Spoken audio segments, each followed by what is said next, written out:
We are following two big stories this morning. First, an officer is in the hospital after being shot on Detroit's west side. It's a story we first brought you as breaking news last night at 11, and police have been at the scene throughout the night. According to Detroit Police Chief James Craig, this all started when police went to investigate a car driving the wrong way in an alley on Florence near Greenfield.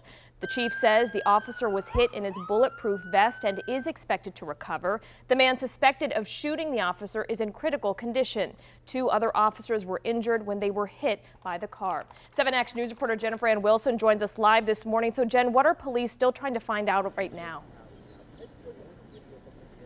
Well, as you know, whenever something like this happens, police investigators always want to know why. And you can see we do have a number of investigators that just exited the alley. They are wrapping things up.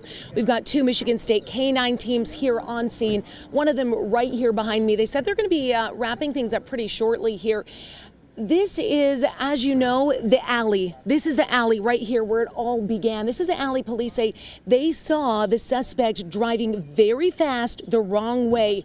What happened before police attempted to stop the suspect? Why did he throw the vehicle in reverse and pin those officers between the vehicles? Chief Craig says they don't know if he was running from another crime at this point or not. It was all very chaotic, as you can see from this video.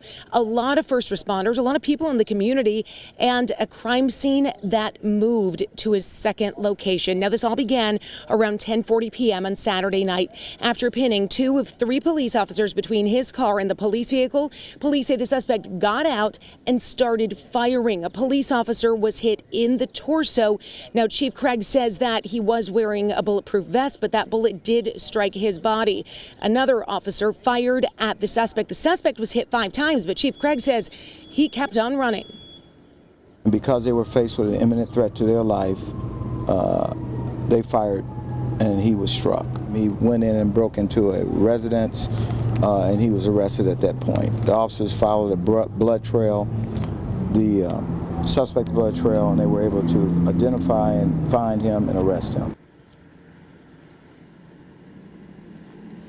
Well, crime scene investigators, evidence technicians now just pulling away from the scene here. And like I said, the alley you see here behind these officers, that's where it all began. That's where 2 officers were pinned in between 2 vehicles. The good news here is all officers injured here are expected to be okay. In fact, one of those officers that was pinned between the cars, he drove the officer who was shot to the hospital. So again, those injuries are unclear, but they are all expected to be okay. The suspect, on the other hand, is in critical condition. He was hit 5 times. Police aren't releasing that suspect's name just yet. Chief Craig says he does have a criminal history, but it's not extensive. Why? Why did he run? Why did he behave this way? That's the big question still this morning. Reporting live here on Detroit's West Side, I'm Jennifer Ann Wilson, 7 Action News. Yeah, certainly a big question. So glad those officers are going to recover and be okay. Thank you so much, Jennifer Ann, for that live report.